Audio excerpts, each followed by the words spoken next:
Thank you for the introduction. I'm very happy to be chairing this very distinguished panel. We're very lucky to have a dream team of authors and a discussant. Jim Stock is a professor at Harvard University. Jenny Seberly is the professor at Northwestern University. Jonathan Wright, John Hopkins, and John Taylor from Stanford.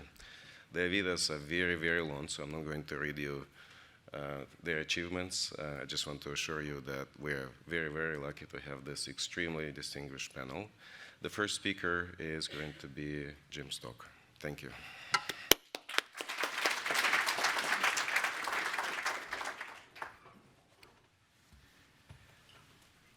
Thank you, Yuri, and President Evans and Chair Powell. Before turning to our paper, let me say just a word about the framework review which Chair Powell described. This framework review is an important step for the Fed in terms of transparency and engagement with the public about how it accomplishes its mission. By asking what we have learned over this recovery and seeking external input into this review, the Fed is demonstrating best practices for responsible policymaking by an independent agency. I and my co-authors, Jan Eberly and Jonathan Wright, are honored to be part of this review. This morning, I am going to summarize the Fed's current framework for monetary policy, review how it has performed over the current recovery, and offer some thoughts about its strengths and how it might be refined. As Chair Powell explained, the Fed's current long-run monetary policy framework starts with the Humphrey-Hawkins Act of 1978, which instructs the Fed to promote effectively the goals of maximum employment, stable prices, and moderate long-term interest rates.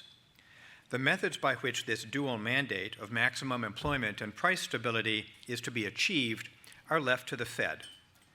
Those methods have evolved over time as the Fed and economists learned more about the theory and practice of monetary policy and as the economy has evolved. The current framework for monetary policy, formally adopted in 2012, consists of a symmetric 2% inflation target, a commitment to support maximum employment, and a suite of policy actions or tools to achieve those goals. A key element of this suite, setting the current level of the Fed funds rate from one FOMC meeting to the next, has been central to Fed policy for decades. As can be seen in the chart, prior to 2000, the Fed funds rate was well above zero. This gave the Fed plenty of room to reduce interest rates during recessions, as it did in the early 1990s and early 2000s. But the rate of inflation fell over this period. But as the rate of inflation fell over this period, so did nominal interest rates. As a result, the Fed's funds rate got close to zero, 1% in 2003, and was effectively zero from December 2008 through November 2015. When the Fed funds rate is at its zero lower bound, this standard tool of monetary policy is no longer available. For this reason, the current framework includes newer elements developed during this century to influence longer-term interest rates, expected future interest rates, and/or expectations of future Fed policy. These elements are particularly useful when the Fed funds rate is at or near the zero lower bound. One such element is forward guidance through measures such as statements accompanying FOMC meetings, announcements, the summary of economic projections, and speeches by Fed officials. Another such element is direct purchases of long-term assets, so-called large-scale asset purchases, or LSAPs, and the maturity extension program. These both affect directly the prices of long-term assets and convey information about future Fed policy. Collectively, these new policies affect long-term rates and thus the slope of the Treasury yield curve. We will therefore refer to these new policies as slope policies to differentiate them from traditional level policy that sets the current level of the Fed funds rate. Economists, both inside and outside the Fed, have studied the effects of forward guidance and LSAPs on long-term interest rates and have concluded that together they do indeed influence long-term interest rates and the slope of the yield curve. There are, of course, caveats, and the precise channels and quantitative magnitudes of effects could depend on the state of asset markets and how, for example, forward guidance is implemented. But our review of this research provides broad support for the view that the Fed can and did meaningfully influence the slope of the yield curve through asset purchases and forward guidance. Before turning to our analysis of how this framework has served the Fed, let me start with 3 broad points about the current expansion. First, as shown in the figure, the rate of decline in the unemployment rate in this expansion was slightly faster than the average rate over the previous 3 expansions. Currently, the unemployment rate is at a 50-year low of 3.6%. Second, despite this average recovery of the unemployment rate, output growth was unusually slow. One reason for this slow growth of output was the retirement of the baby boomers, which in turn slowed the growth rate of the labor force and of employment. In addition, productivity growth slowed down starting before the recession. The result was below average GDP growth despite the average decline in the unemployment rate. In thinking about monetary policy and the recovery, it is important to remember that these demographic and structural changes, such as the retirement of the baby boom, are outside the scope or control of monetary policy. Third, there is now a widespread evidence that the so-called equilibrium real rate of interest has fallen significantly over the past 15 years. The equilibrium real rate of interest is the real rate of interest, that is, the interest rate net of inflation, consistent with an economy operating in steady state at full employment with stable inflation. The jargon for this mouthful is R star. Unlike the unemployment rate or GDP, you cannot measure R star directly, but you can estimate it using econometrics. Here are 2 estimates of R star, along with market measures of the long-term real rate for tips. The red line, based on an approach developed by Catherine Holston, Thomas Laubach, and John Williams, shows a decline in R star of 2 percentage points since the turn of the century. The blue line, which is based on a different model developed by economists at the New York Fed, shows a decline of 1 percentage point. The decline in 10-year tips is somewhere in between. The research on why R star has declined generally comes down on the side of structural factors that are likely to be persistent. This decline in the equilibrium real rate translates 1-to-1 for a decline in the equilibrium nominal rate given the rate of inflation. With this as a backdrop, let me turn to our counterfactual simulations. Our aim is to use the history of this expansion as a way to assess how well the current framework has served the Fed and, importantly, how it might be refined going forward. I want to stress that ours is not an exercise in second-guessing the Fed. Throughout this recovery, and especially in its early years, there was much that the Fed did not know about the effects of forward guidance and LSAPs. But with the benefit of hindsight, we can use econometric models based on historical data to inform decisions that the Fed might be facing in the future. Our model is described in the paper, so my summary of it here will be very brief. We focus on the 2 key elements of the Fed's framework, the unemployment rate and the rate of inflation. We measure the rate of inflation by core PCE inflation, that is, by the Personal Consumption Expenditure Price Index, excluding food and energy. For modeling purposes, we treat the Fed as being able to set the Fed funds rate and separately being able to affect the spread between the yield on 10-year treasuries and the Fed funds rate. As I mentioned, we refer to the first of these as level policy and the second as slope policy. Instead of specifying and estimating a mechanism whereby forward guidance, LSAPs, and maturity extension programs affect the slope of the yield curve, we instead simply suppose that the Fed is, within limits, able to use those policies to change the spread. A classic problem of econometrics is that everything affects everything else. To estimate the effects of monetary policy, we therefore use an approach that isolates specific identifiable changes in interest rates associated with FOMC policy, specifically changes in rates in windows around FOMC announcements, to estimate the causal effect of those policy changes on the unemployment rate. Our approach builds on work by Fed and non-Fed economists, including Ken Kuttner, Mark Gertler, and Peter Crotty, and many others listed in the paper and indeed here in this room. Specifically, we use an instrumental variables approach combined with a vector autoregression to estimate the causal effect on current and future values of the unemployment rate of a policy change in A, the Fed funds rate, and B, the 10-year Fed funds spread. Our estimates of these causal effects are shown in the figure. These estimates line up with those from other research using other models, including models within the Fed. Our estimates indicate that after 18 months, a 1 percentage point cut in the Fed funds rate decreases the unemployment rate by 0.6 percentage points, although that magnitude is imprecisely estimated. Similarly, a 1 percentage point flattening in the yield curve decreases the unemployment rate by 0.7 percentage points. We marry these unemployment rates to a new Keynesian Phillips curve, also estimated by instrumental variables regression. This Phillips curve expresses inflation in terms of the current unemployment rate, past inflation, and expected future inflation. An important point to stress is that our Phillips curve is rather flat.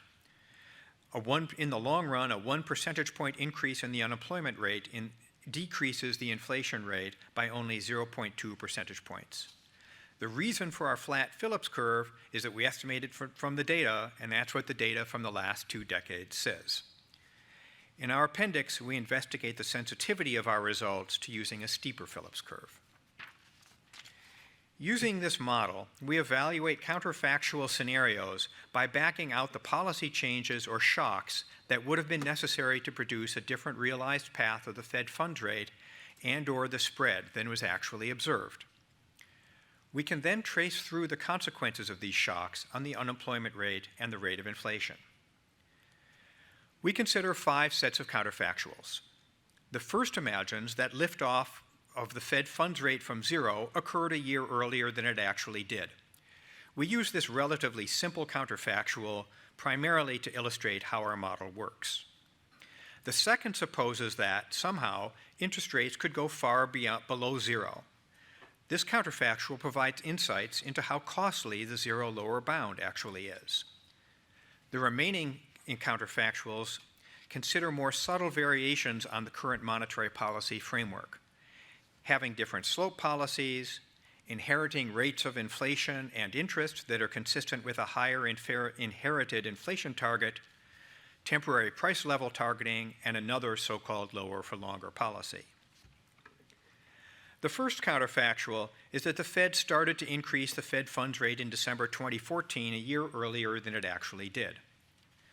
In this counterfactual, the Fed is assumed to follow the same LSAP forward guidance and maturity policies as it did historically. The upper left-hand figure plots the actual Fed funds path in blue. The counterfactual path, which lifts off a year earlier, is in red dashes. The upper right-hand panel shows the real Fed funds rate, which is higher than actual starting in December 2014 because of the early liftoff. The lower 2 panels plot the macroeconomic outcomes of interest. On the left is the unemployment rate. The counterfactual and actual rates are identical through December 2014, the point of early liftoff. Subsequently, the unemployment rate is higher with the earlier liftoff, but only by a few tenths of a percentage point. The rate of inflation under the counterfactual is lower by a very small amount, about a tenth of a percentage point.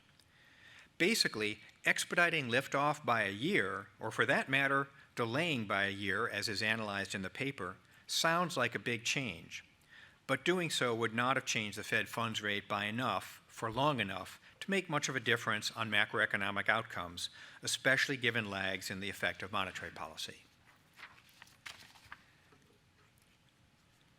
The next counterfactual assesses how consequential the 0 lower bound was over the recovery by pretending that the 0 lower bound was not in fact a bound at all.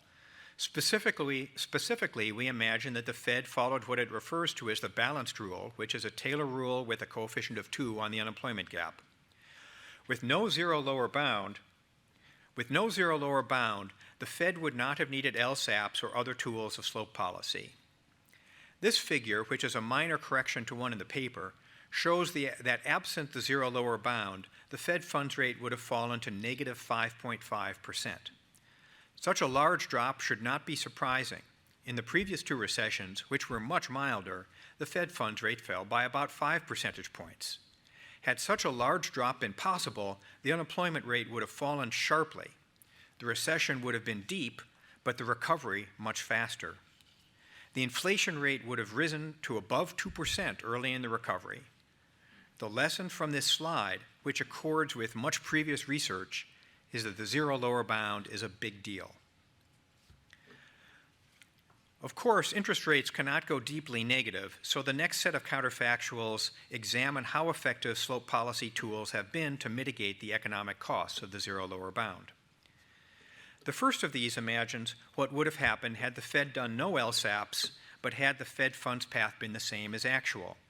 We calibrate this counterfactual using estimates of the effect of LSAPs on spreads from the literature. We estimate that, absent LSAPs, long rates would have been higher, it would have taken 5 quarters longer to close the unemployment gap, and the unemployment rate would be about a percentage point higher today. According to these estimates, the new slope policies were critical in attaining the strong economy that we enjoy today. This effectiveness of slope policy raises another question. What might have happened had the Fed been able to use slope policy much, much more aggressively earlier in the recession and recovery? The next figure looks at an extreme case in which the Fed flattened the yield curve by an additional 2 percentage points for 18 months starting December 2008. The estimated effects are dramatic. This counterfactual shaves more than a percentage point off the peak unemployment rate and strongly jumpstarts the recovery. Because of the flat Phillips curve, inflation increases to over 2% but does not go out of control. It is not at all clear that this policy would have been historically feasible because LSAPs were new and an untested tool at the time, and this counterfactual essentially doubles the magnitude of the already large asset purchases actually undertaken. Yet, knowing what we know now about LSAPs and their lack of direct inflationary pressure outside of normal Phillips curve channels, this counterfactual does inform us about what the effects of more aggressive slope policy could be in the future.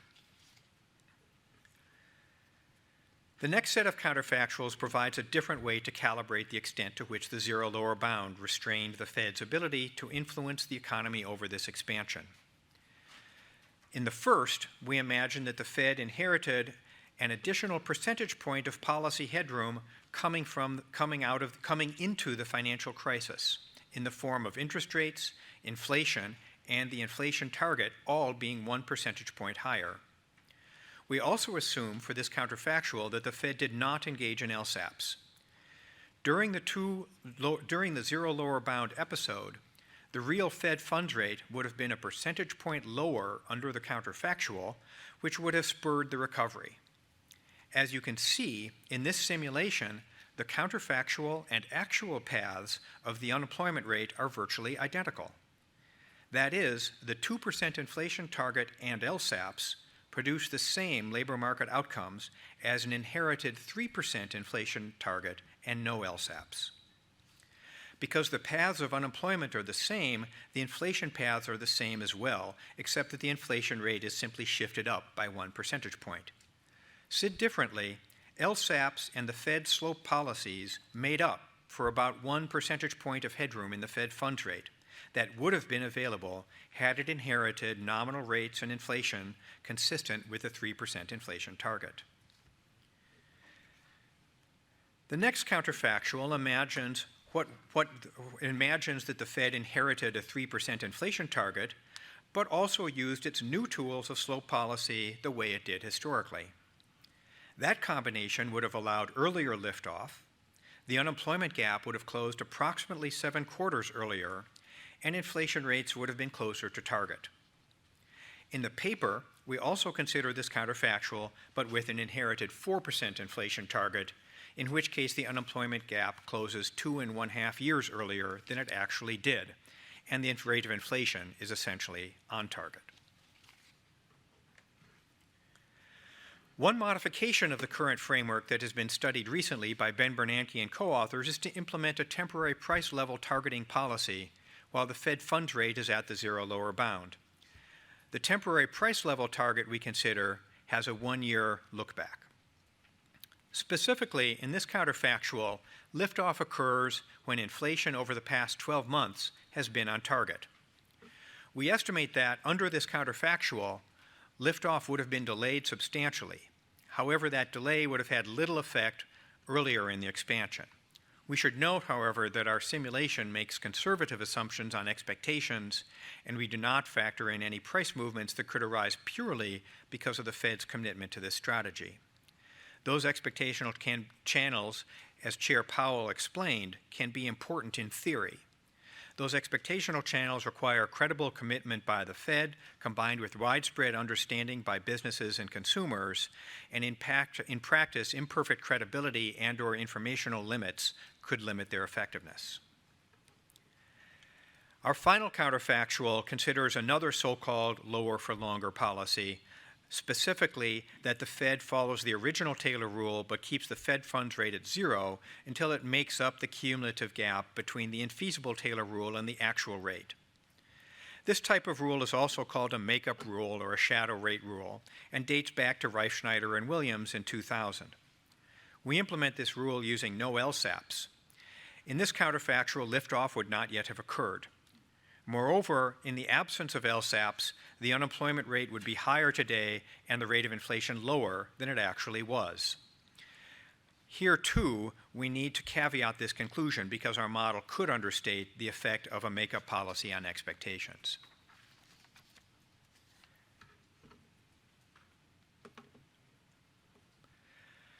Data from this expansion, and indeed of the past 15 years, has taught us quite a bit. At a high level, we have learned 3 relevant lessons. First, 15 years ago, many thought that the Great Moderation was here to stay and that large business cycles, they were things of the past. That, of course, turned out not to be true. Although by their very nature, large shocks are difficult or impossible to predict, prudence requires us to recognize that they can and will recur. We all hope that the next recession will be much milder than the financial crisis recession, but as Fed officials have made abundantly clear, it would be unwise simply to hope that there is no next recession at all. Second, the well-documented decline in the equilibrium real rate of interest implies that there is an equilibrium nominal rate. The equilibrium nominal rate of interest is perhaps 1 percentage point lower than it was 15 years ago, holding constant the rate of inflation. This alone eliminates a percentage point of headroom in the Fed funds rate. And remember, in our simulations, 1 percentage point of headroom is worth about a year to a year and a half, as measured by the time to full employment during this recovery. Third, the 0 lower bound, once just the province of monetary theorists, is now a central constraint on monetary policy that is only partially offset by the Fed's new tools of forward guidance and LSAPs. Simulations by other researchers in and out of the Fed suggest that there is a high probability of hitting the 0 lower bound in future recessions. We estimate that, at the 0 lower bound, the Fed's new tools of slope policies were worth perhaps 1 percentage point of headroom on the Fed funds rate. Knowing what we know now, the Fed could, knowing what we know now, knowing what we know now, I guess good audio presentation is something that professors learn how to do. So, knowing what we know now, the Fed could perhaps further strengthen future efforts to flatten the yield curve. Doing so would entail stronger use of slope policy sooner in a recession. However, the effectiveness of LSAPs in changing the spread under more normal financial market conditions than those during this recession is not fully understood. Moreover, expanding the use of LSAPs could introduce additional risks, including concerns about financial stability. Our simulations indicate that, had the Fed inherited inflation rates a percentage point higher, consistent with an inflation target of 3%, the extra headroom on the Fed funds rate would have yielded outcomes roughly equivalent to all of the LSAPs and forward guidance actually undertaken.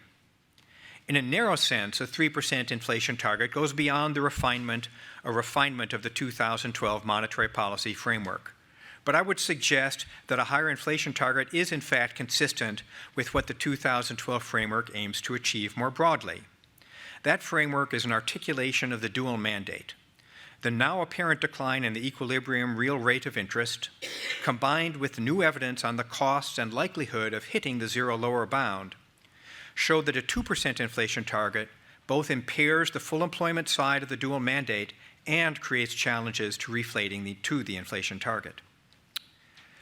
Let me close by thanking again the chair, the vice chair, the board, and the presidents for embarking on this framework review. Although my talk is focused on policies and outcomes, good policy flows from good process. Taking a step back, as the Fed has done, to conduct this systematic and transparent review is a bold institutional step that is a model of good process, and is a step for which we are all grateful.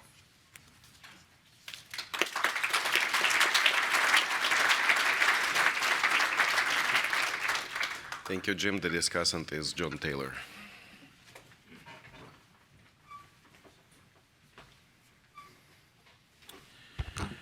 Thank you very much for inviting me. It's great to see so many good friends from the Fed, inside the Fed, outside the Fed. It's a real pleasure to be here. It's an honor to discuss this paper. And I also want to thank the authors for sharing some answers to questions I had as I read the paper, and hopefully my discussion will be a little better as a result of that. I want to start with a general question, which I think is very important for this meeting. This is a quote from the paper. This paper reviews and assesses the current monetary policy framework formally adopted in 2012. And my first question is this really the best line of demarcation between policy?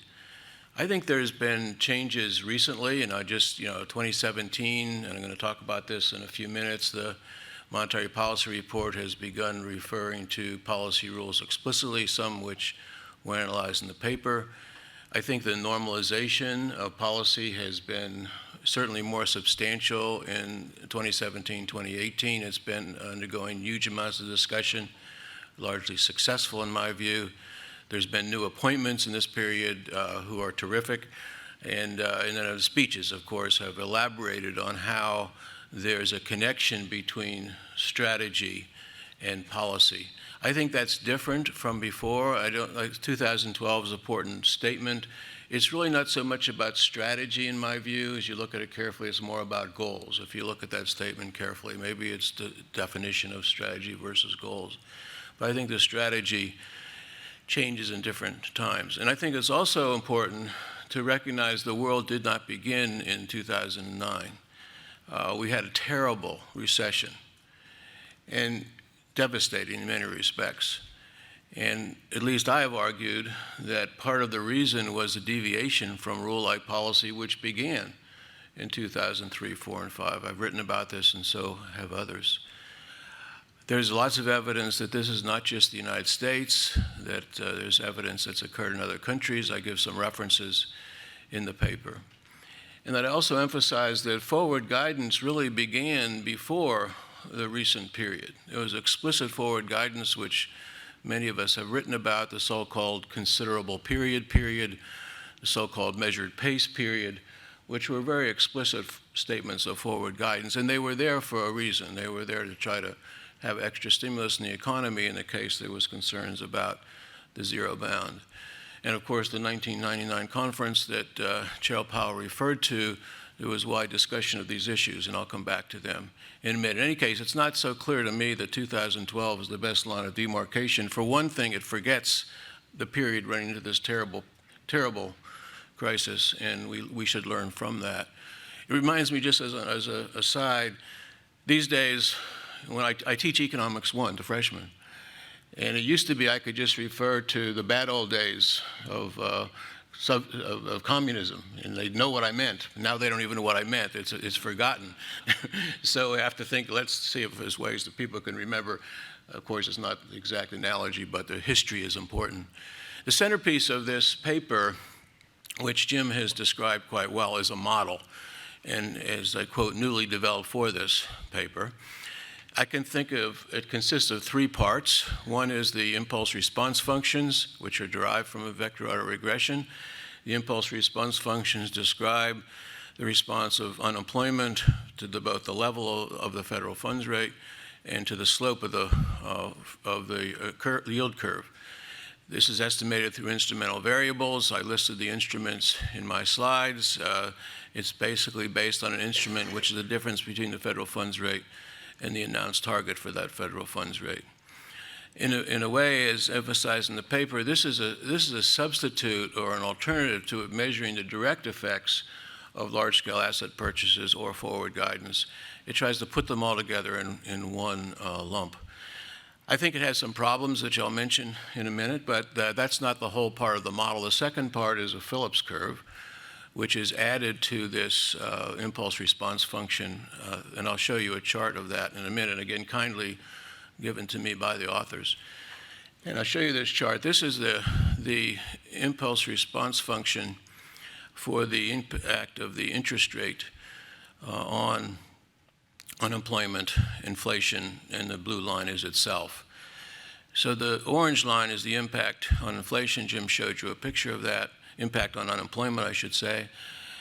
But also in the picture is the impact from this same vectorized regression impulse response function on inflation, so it goes the wrong way. It's negative. And I think that's one of the reasons, at least, they substituted that lower line with this alternative Phillips curve. You can also look at the impact of the slope, the same picture, and the orange line is what Jim showed in his presentation, but the dark line shows the inflation also goes, it's the reverse, it's backwards. The higher interest rates reduce the inflation rate. Maybe that's the case, but it's certainly unusual, and that's why they've replaced that equation with the Phillips curve. The Phillips curve itself, of course, has problems, which I'll mention in a second. The third part of the model are the policy rules. So you got the impulse response function on unemployment, you got a Phillips curve on inflation, and you got these policy rules. I think it's quite useful. This is a very important part of this review that they took some of the rules listed in the monetary policy report. It's been going on for a couple years now, but this is the most recent one. So I just underlines the one they looked at, the Taylor rule, the balanced growth rule, which Janet Yellen has emphasized.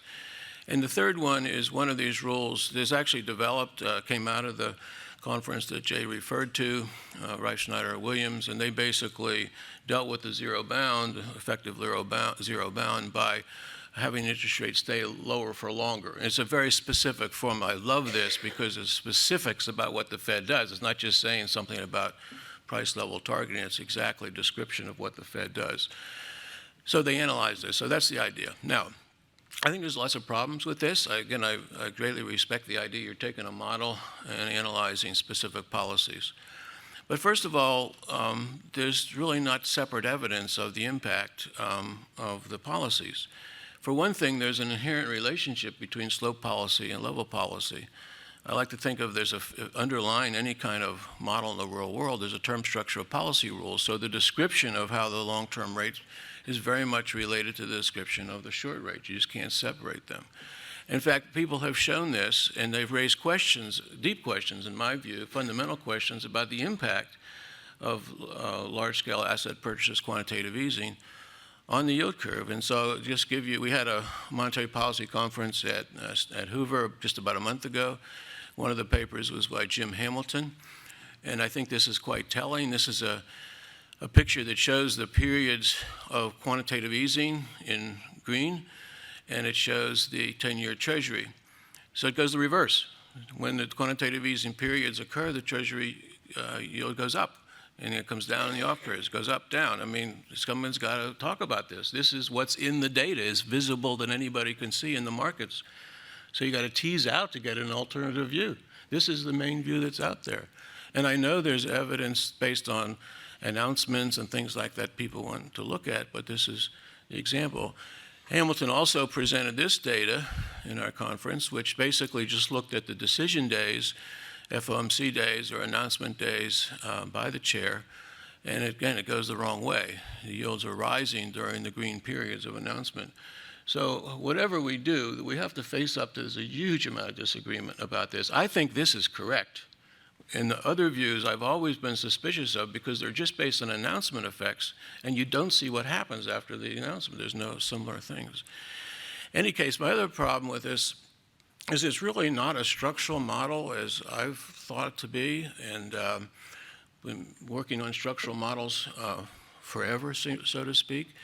Structural model is one where if there's a change in the policy rule, the parameters of the reduced form change. And there's specific ways that that occurs. It could be by expectations, it could be the term structure of interest rates itself. And so it's very important, I think, to look at least at models that have this potential. This model does not have that potential. The impulse response functions are steady and they don't change. And at least, therefore, it seems to me there should be some kind of I'll call it a robustness analysis. Now, I'm not saying every paper needs to have robust, but it's important, I think, from policy perspective to recognize that there are other views, other models, and other ways to do about it. You just can't look at one model. It's a mistake to think of only one model, even a FRBUS. So in a recent paper, I worked with John Cochran and Volker Wieland. We also investigated the policy rules in the Fed's report. In this case, emphasizing that you just couldn't use one model. You had to have a structural model. We used 7 structural models. Some that come out of Volker Wieland's database. Some are teeny 3-equation models. They have problems with the Phillips curve. Others are more complicated models, and they go on. These are just a sample, and there's many that can be used. I think it's so important to do this. And it's not so much the structural versus reduced form. To me, that's very important, because I think we can do better in our models to show how people respond to changes in policy, either through expectations or changes in their behavior. It's a fundamental aspect of policy analysis. So our results show that the rules in the study work pretty well. We looked at the same rules, a couple of others, a first difference rule. So I think the more that we can analyze the rules that are now being written down in the monetary policy report, I think it's very important that's being done, but let's not just sit back and look at it. Let's actually do some work on it. It's an incredibly important interaction between, it's like civil society and the Fed. That back and forth, it's very transparent. How could we do? Anyway, I love this aspect of what you've started here. In this process of looking at rules in the report, we looked at measures of discretion. So again, using the rules in the report. And here it seems to me you find that the discretionary periods don't work very well compared to the rules. Of course, it was, if you got back even further, discretion in the 70s, more rule-like behavior in the 80s and 90s, so things worked better. And then this recent period, at least until very recently, has not been so good. There's a little picture of that if you want to look at it later, which shows you the measures of discretion which we've used, and you could see terrible discretion in the late 70s. You also see some discretion going into this crisis, and I think that's informative as the behavior that it can occur when you're off of rules as defined in this particular case. Just mention this briefly. I think it's very important to think of monetary policy internationally. It's a global economy. You just can't think of one country, and obviously you got to have a model to think about. But I've been working very hard on the exchange rate impacts of QE, and I think they're substantial to some extent because of the interest rates being fixed. So this is just a picture, just for your reference, of 3 bouts of quantitative easing in the U.S., RU measured by reserve balances, RJ, Bank of Japan, and the European Union, ECB, excuse me. And here you can see the yen-dollar exchange rate use appreciation of the yen during the first part of QE, and then Kuroda moves he does his own QE, and yen moves back the other direction. These are substantial effects. And I just have another chart that shows you what happens with respect to the euro-dollar rate, and it's the same charts of reserve balances, but you can see at the end the bout of quantitative easing in Europe depreciated the euro against the dollar. So these are important effects which we tend to discount. I'm not saying that they have to be front and center, but they're certainly behind the scenes in any reasonable monetary policy. I have to recognize that there are other central banks in the world. Finally, just as an aside, Jim referred to this in his presentation. There's quite a bit in the paper of why we had the slow recovery that we had. And there's a statement, well, it's not monetary policy.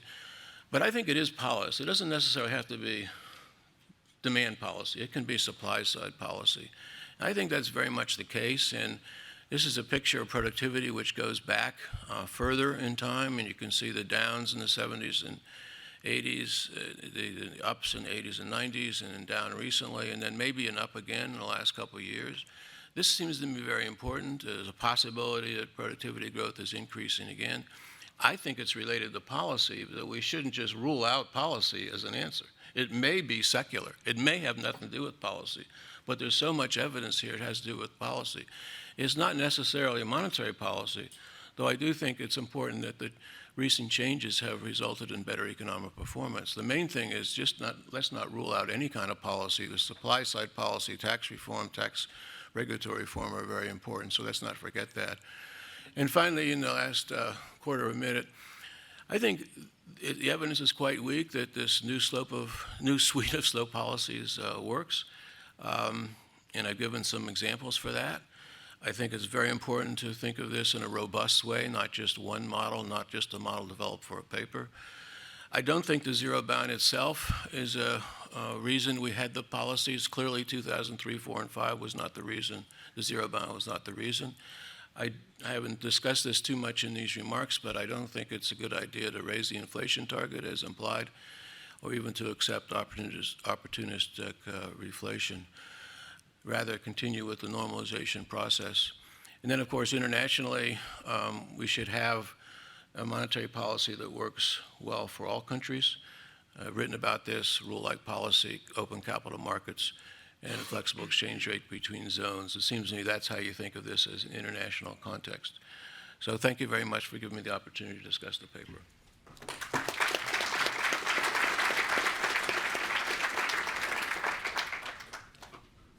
Before I collect questions from the floor, I would like to give a moment to the authors to respond to the comments. Thanks. Let me just, we'll share this, share the response. John, thanks very much. That was very helpful, and you put a great deal of time into it, and thanks for the feedback that we had in the course of the back and forth. Let me say just a couple of words narrowly on models. I had not thought that I would use the word price puzzle or invertibility in this conference, but I will. So the question is, would you want to, just speaking narrowly to the question of how the inflation rate looks, the impulse response function that John put up there for the inflation rate is actually not the one that we used. For those of you who've played this game of estimating vector order regressions and structural vector order regressions, there's this thing called the price puzzle, which means it's really difficult to figure out exactly what the price response is to structural shocks in vector order regressions. That's related to a concept called invertibility.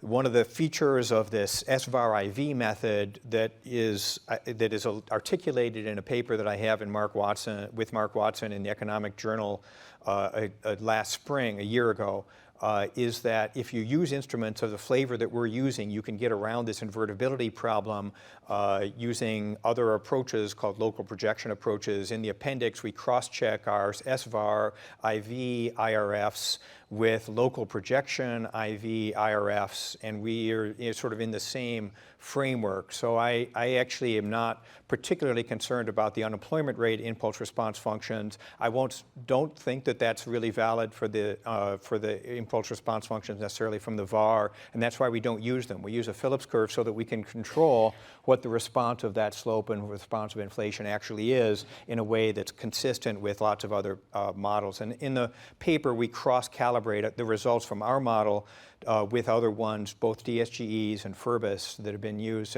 And we fully agree that one shouldn't just use one model. It's important to use multiple models, but we would argue that our results are consistent with those in quite a suite of other models. Let me just briefly comment on the demarcation starting in 2012.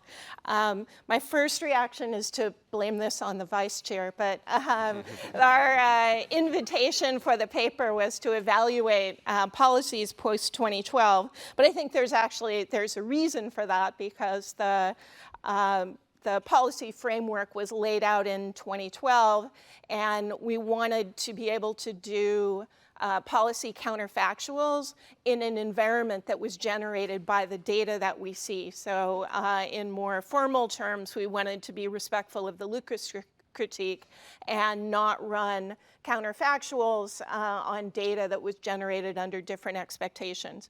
And Jim didn't have time to say that, but this is also a reason for some of the choices of our counterfactuals, which was to try to stay broadly within the framework that had been articulated. One could certainly have imagined alternative policies that might have been more aggressive or more dramatic, but we tried to be conservative in that respect.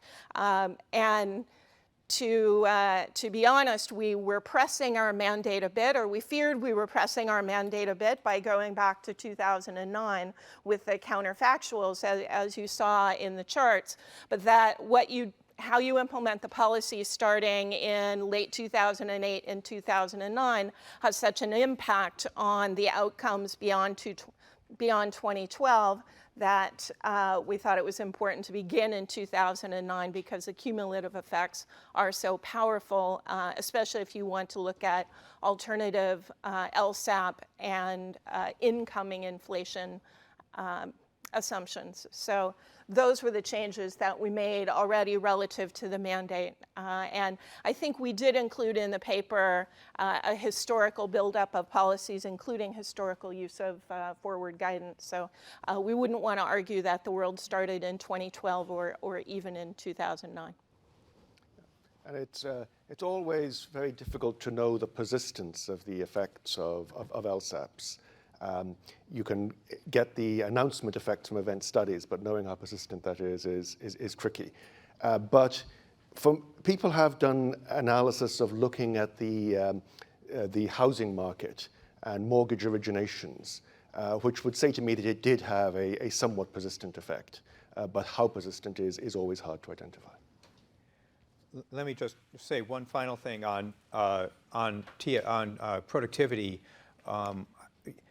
Certainly, there's an aspect in which productivity, and especially total factor productivity, is going to be related to policy. I think the main point here, instead of debating what policies might be related to our total productivity, the main thing I want to focus on here is that all those suites of policies are things outside the scope of monetary policy.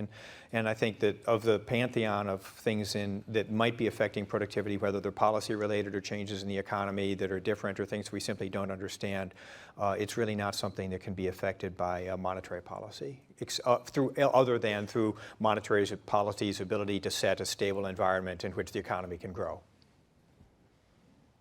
All right, so if you have a question, raise your hand, and when you speak, say your name and affiliation.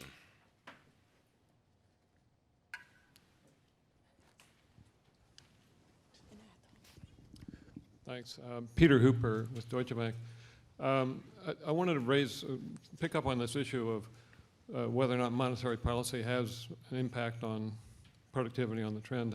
I agree with John that there are some policy impacts on the slowdown in growth, but I come to a different conclusion, I think.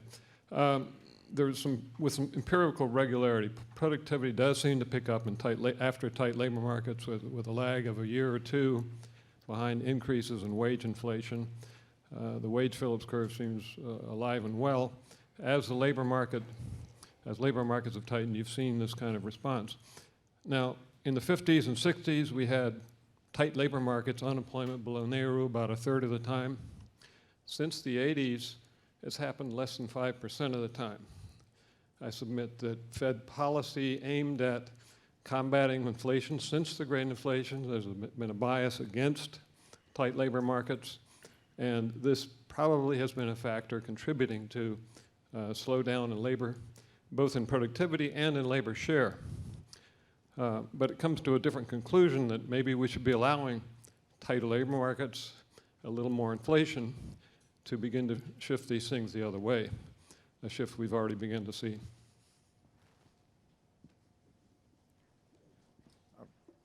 You want to take a few questions? A few questions, yeah, all right. a few questions. More questions. Bill Dudley.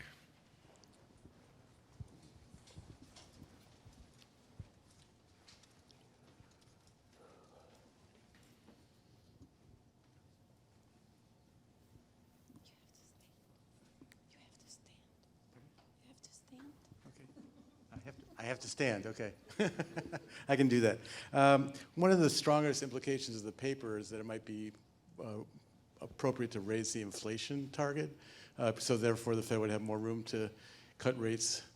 But that sort of accepts the proposition that there's nothing else that could be done to get the U.S. economy out of recession. What about fiscal policy? I think it's really dangerous for the Fed to go down a track and just sort of assume that monetary policy is the only game in town, because if you accept that proposition, you could decide that you need a higher inflation objective when actually there's a whole bunch of other things that could be done to get you out of the next economic downturn. The obvious one would be to increase the power of the automatic fiscal stabilizer. So when the Fed is proceeding on this debate about what to do about zero lower bound risk, I think it's really important not to circumscribe that discussion too narrowly, that you're only just focusing on what monetary policy can do. So that's, I asked the paper writers to respond to that observation. One more question over there. Wait for Mike.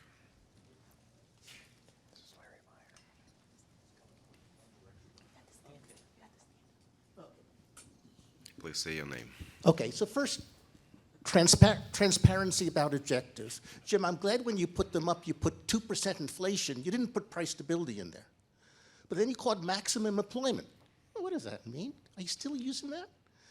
It's maximum sustainable employment. Let's say it right. And the truth is that's not really it, because the Fed wants to push the unemployment rate below that, given the cost-benefits analysis. And I said, they're carrying out social policy. They keep telling us they want the unemployment rate lower to bring minorities in and give them employment opportunities. Okay, number one, I don't like the slope term for the policies. I call them level policies. I don't like combining the two policies because they work very differently, one through expectations of the funds rate and the other by compressing the term premium. And I call them level policies because the yield curve, that doesn't appear in the models. What appears in the models is long-term rates. These are LSAPs, are open market operations in long-term part of the market. And forward guidance is to bring long-term rates down. These are policies to be a catalyst for the transmission mechanism by lowering long-term rates. That what should be emphasized. Can't lower short-term rates, lower the level of long-term rates. All right, responses. Let me talk about the fiscal policy question, or more generally the alternative policy question. I think we certainly agree with that, and we have comments to that effect in the paper. Quantitatively, I'd emphasize it's very clear in even the most aggressive counterfactuals that we run, looking historically, the unemployment rate at its peak is still around 8%. And so there's clearly, even under aggressive counterfactual policies, aggressive counterfactual monetary policies, there's scope for other policy and especially for fiscal policy. To that point, one could imagine having a conference like this with regard to fiscal policy where we talked about fiscal policy headroom and the scope for implementing fiscal policy during a downturn. There's been a significant amount of recent research there showing that allowing for fiscal policy headroom during a financial crisis leads to better outcomes. So, you know, we could have a similar discussion around fiscal policy, and I think we would be very supportive. And the data show that there's certainly scope for alternative policies and in addition to monetary policy during a crisis. I'll just say, since Peter Hooper raised the productivity point, I think just to dwell on this just a minute, I was very quick in my talk. Productivity is cyclical. Prior to this recession, that cyclicality was sort of hidden in a lot of noise, but if you go back, you can see that cyclicality is there.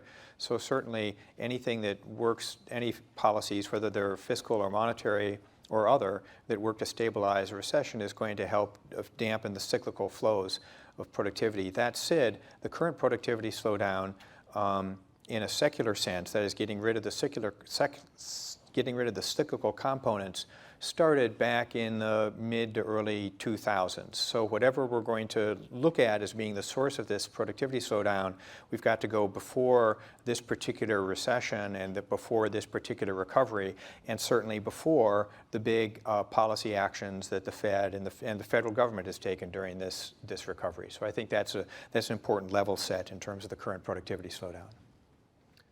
Our slope policies are deliberately combining forward guidance and asset purchases.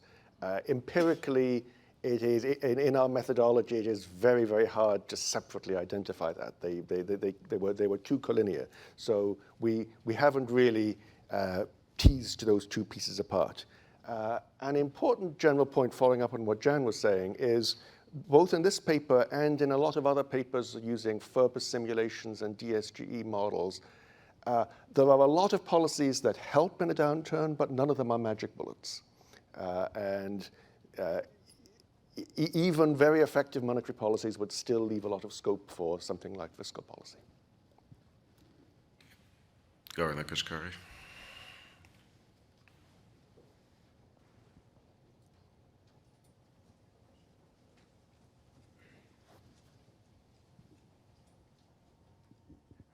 I can hold it. Okay, you can hold it.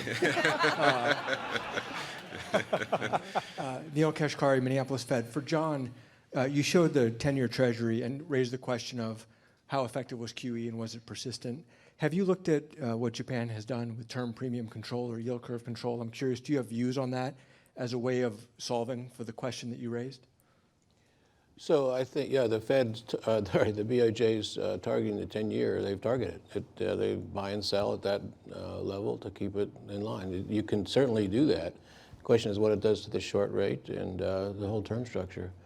I don't think there's any question that if you want, I mean, long ago we did target bond prices in the World War II, so it's possible to do that. I think the thing I have here, the complaint, if you like, relates to what Jonathan was just saying. There are different policies. There's asset purchases, there's quantitative easing, there's term structure policies, there's policies related to asymmetric movements of inflation, and I can't mix them together. I mean, to me, mixing it, what are you going to do? Which policy are you going to use to get the slope to move in the direction they say affects unemployment? I think that's what you have to me, in general, the question should be more, what's the instruments you're using? And the evidence suggests that the instruments, the purchases, again, did not move the rates. Yes, announcement effect. If you go out and say you're going to buy or sell a certain maturity, you're going to move that price. There's no question. If you're in a mutual fund or you're a central bank, you can move it. The question is what happens in the days after. And in my early assessment is the days after it goes back. Sort of fundamentals take over again, and the initial impact disappears. There's way too much emphasis on the initial impacts. I think in this paper, they're just not looking at the impacts at all. They're just looking at the slope of the yield curve and what effect that has on unemployment. Again, the effect shows us the wrong effect on inflation, so they use a different curve for that. But I think it's lacking in the sense I don't know what instruments to use. If I was in your place, I wouldn't know what to do to make this happen. It just says if it happens, it's going to have this impact. We do a simulation on yield curve control where you just force the slope to 2 percentage points, which was very similar in its impact to the stronger sooner that Jim showed. Jared. Jared Bernstein, Center on Budget and Policy Priorities. I think the paper very reasonably looked at stuff that the Fed did. I won't call it unconventional, given Jay Powell's speech, different stuff. And I wonder about some other ideas. Just as long as we're engaged in FedListens kind of an exercise, what about getting outside of the box? I just wanted the authors, if out of your work comes any insights into what some other different kinds of approaches might be. And I'm thinking of negative interest rates, the Fed buying different assets than it's bought in the past. I understand there's a constraint in the charter, and But that's worth opening up that box, and more helicopter money approaches as well. So I'm just interested in, based on your research, is whether you think of any of those or any other different kinds of tools might be useful next time around. Okay, more questions? Yes. David Nelms, the director at the Chicago Fed. For the authors, as I understand it, you would advocate much larger asset purchases earlier to have a faster positive impact on unemployment without adversely impacting long-run inflation. I guess what I'm curious about is, are there other possible unintended consequences that could come from that? And are there other areas of research that you would advocate to think about, other than inflation, asset bubbles or anything else that you would be concerned about using this new policy to greater avail in the future? Okay, responses. Okay. Let me respond to David's question and also part of Jared's question about different assets, because those are closely related.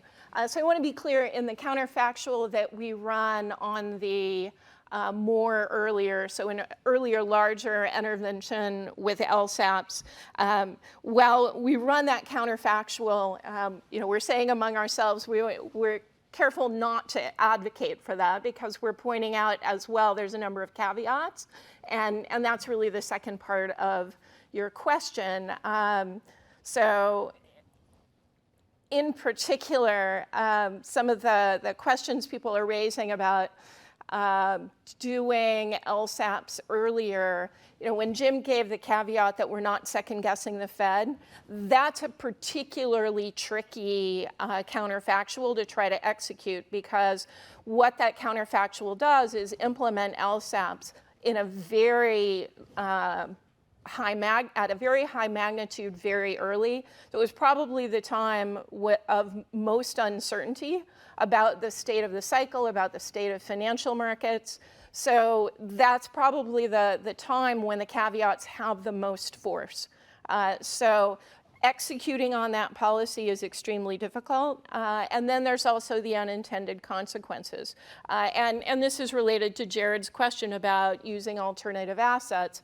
So in our read of the literature, the state of financial markets for specific assets had an important impact on the efficacy of those policies. So whether they were targeted at mortgages or whether they were targeted at treasuries, and particular types of mortgages, for example. So buying what you could think of as on-the-run mortgages probably enhanced the effectiveness, and also the fact that the housing market at the time was quite disrupted. Enhance the efficacy of those asset purchases. So turning that into a policy going forward is not as easy as just doing what was done in 2009 earlier at larger scale, because there's both the decision to be made about what is the state of the economy and the state of markets, and thinking specifically about the composition of assets, focusing on the particular assets and whether there are disruptions in those markets, and whether that's really the source of the downturn.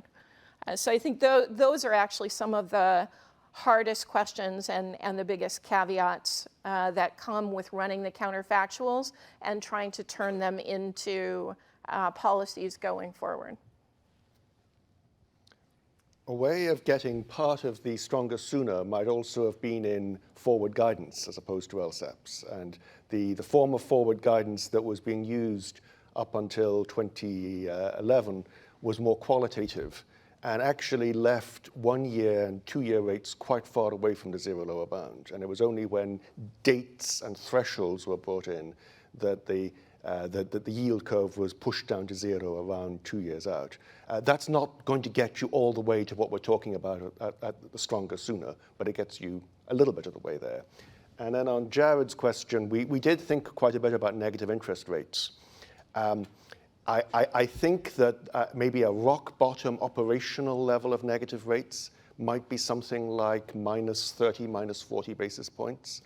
If you think that the efficacy of easing cannot be greater, and probably there's many reasons to think that it is smaller at negative rates than it would be normally, that's going to have very, very little effect. I mean, we did simulations where even not allowing for things being more difficult at negative rates, you get a tiny effect. And then we think the effect is going to be tinier than that. Jim, would you like that? Okay, more questions? Jim.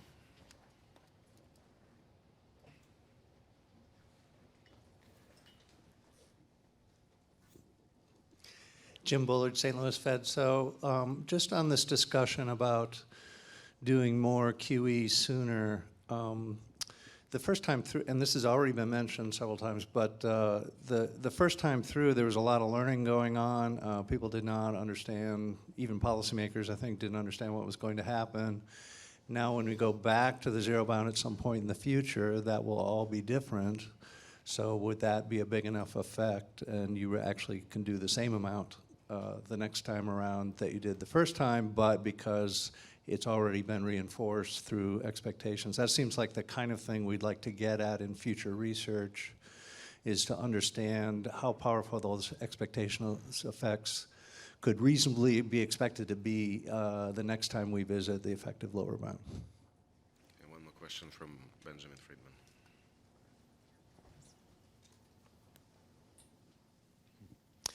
Ben Friedman from Harvard.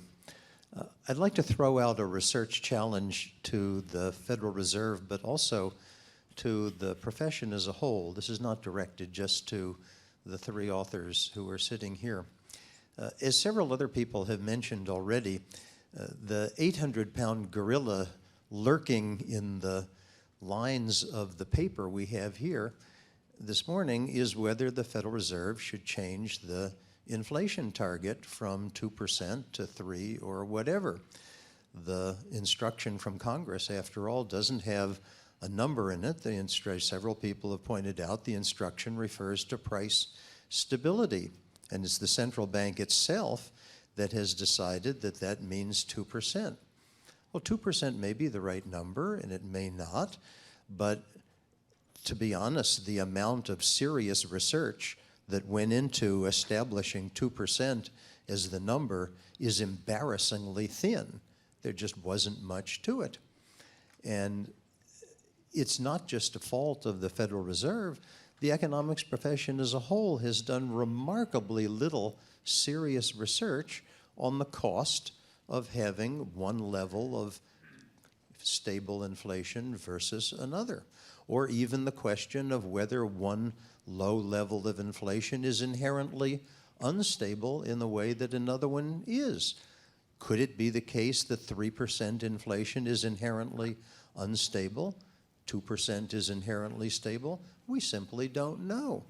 But as we're talking about all of these various possibilities, one of which is that, as the author's paper make clear, make the inflation target 3% instead of 2%, what's almost embarrassing is that we have no serious research that tells us whether that's costly, and if so, what the costs are. To repeat, this is not a criticism of the excellent paper by the three authors in front of us, but I would recommend that the Federal Reserve System take the lead in undertaking a research program that our profession, alas, hasn't. Thank you. Responses? Let me just say briefly on Ben Friedman's comment. There actually, I think there's a pretty reasonable body of research that looks at both the costs and the benefits of a higher inflation target, having to do with. I'll just point to one that uses actually historical data, which is a paper by Nakamura and Steinson that looks at what the costs were of higher inflation in terms of price dispersion and price resetting during the 1970s. There's a upcoming paper about in the Brookings, coming up in Brookings by Jordi Gali and co-authors in September, where they're looking at whether the trade-off associated with a higher, with the declining R star, and what that might imply for the inflation target, whether it's 1 for 1 or whether it's somewhat moderated because of these frictional and dispersional costs. So I think, and I'm not going to go through the list, but I think there's actually is a growing body of research. Is there more research warranted? And I guess this is a question that this is to Jim Bullard's point, President Bullard's point. I mean, more research is always warranted. That's how we get paid. So that works. That works for us. Just going back to that same point, I completely agree with Jim on the need for more research. The expectations of LSABs have clearly improved or broadened over time so that there's more information on the part of markets, on the part of policymakers about the impact of LSABs and how they interact with markets. I think what's tricky from a research perspective and from an interpretation perspective is that the setting of LSAPs in the future may be quite different than what it was over even the limited time period that we have to run our regressions and our models. So we have, and we note this in the paper, a pretty short experience with LSAPs in the US. We can look at experiences in other countries, and certainly compared to what we have for, say, the effect of the Fed funds rate on the economy.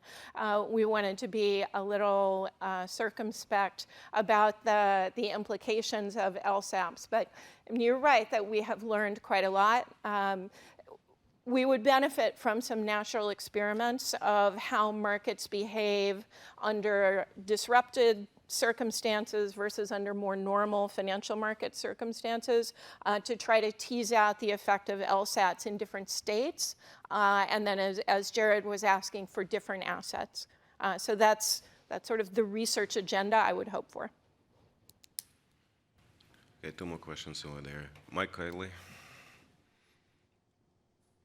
Oh, I'm sorry, Brian Sack. Hi.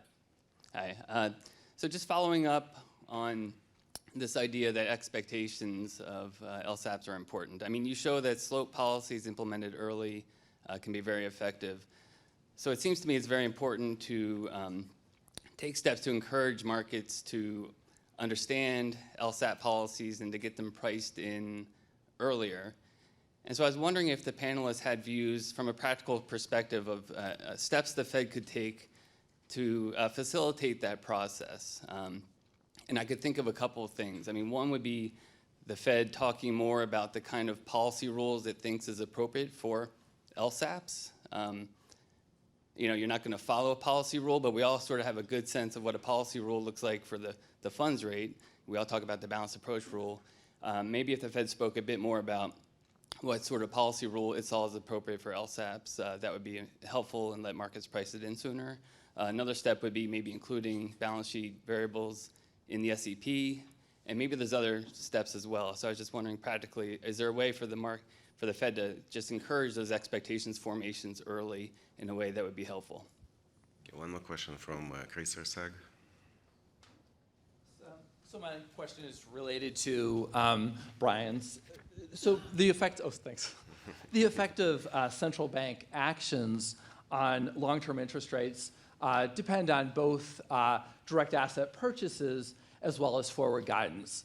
And I was wondering if you thought there was much scope to communicate policies that would essentially achieve similar effects on long-term interest rates, but without entailing as many direct asset purchases. So essentially policies that would reduce long-term interest rates, but perhaps entail much smaller expansion of the balance sheet. Responses. So, I mean, some of these rules, putting in maturity of LSAPs, for example, would be helpful in getting the expectational effects earlier. I think also an idea like yield curve control, actually pinning down a particular level of rates might be a practical way of getting more bite on this earlier. On forward guidance, I suppose I'm skeptical that you can credibly commit to something that is going to be having an effect on something like a 10-year forward rate. The natural horizon of forward guidance seems to me to be something shorter than that, 2 or 3 years. Maybe if it's done in the context of a framework, then it can have more effect on future committees and would go a bit further out than that. But getting a 10-year yield being moved a lot by forward guidance seems a big ask to me. John. So I think it would be great to look at the slope in terms of a policy rule. I don't think it's possible because the connection between the actual decisions, LSAPs, is so uncertain. You saw some of my charts, at least it's uncertain. I mean, policy rules didn't just come out of nowhere. They came out of models where you had an impact measure of the Fed funds rate and through the whole yield curve, including exchange rates on the economy. So you need a similar kind of thing if you want to do the slope policy. I just don't think it's possible. And that's great, do research, let's find a way to do it. But people have tried. It's just very hard to do. I think the most promising one is the third on the Fed's list, which is Reif-Schneider-Williams, which is a specific forward guidance. It's a forward guidance and a rule that when you're at the effective lower bound, you measure how long that is and you stay lower for longer proportionally to that number. And you're doing some simulations of that. I think it's great. But that's a very specific instrument and it affects the yield curve through the term structure. But it doesn't necessarily involve the very uncertain large-scale asset purchases. So it is something you can write down and discuss, and it's an instrument you can talk about it to people in a formal way. So that seems to me more promising. Could I jump in here? I think, John, this is getting at like a key issue here in the evaluation of these rules. Suppose we take the argument that it's difficult for the Fed, if I understand it, I don't want to put words in your mouth, but if I understand it, what you're saying is that it's difficult for the Fed, perhaps very difficult, to actually affect the level of real rates, maybe temporarily, but then it's a transitory, I misspoke, the long-term rate, okay, and to affect the slope.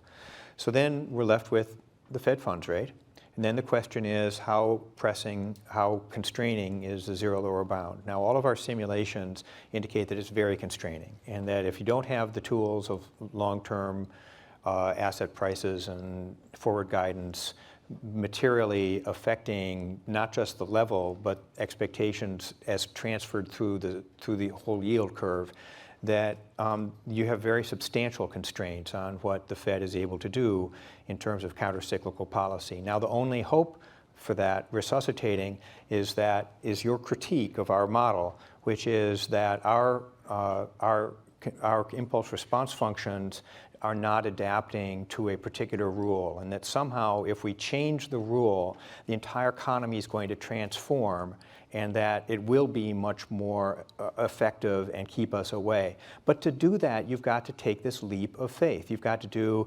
exactly the leap of faith that Chair Powell was referring to consumers making, that the Fed is really going to be making this credible commitment. They're going to see the future well. They're going to pull forward their consumption, and asset markets are going to adjust. People who are in charge of price setting are going to really pay attention to what the Fed does in the future, despite the evidence on that. And it just seems like that's a big leap. It's a big leap. That's a big challenge. And that's what leads us to a different place. So just really quickly, I think that, again, the Reif-Schneider-Williams 1999 lays out a particular rule to do this. Mm-hmm. And maybe you need a bigger Z or whatever it is, but it's feasible to duplicate it. So they showed that long ago. So and we implemented that, and it just didn't do the trick. Okay, we're out of time. Please join me in thanking the panel for the excellent paper and discussion.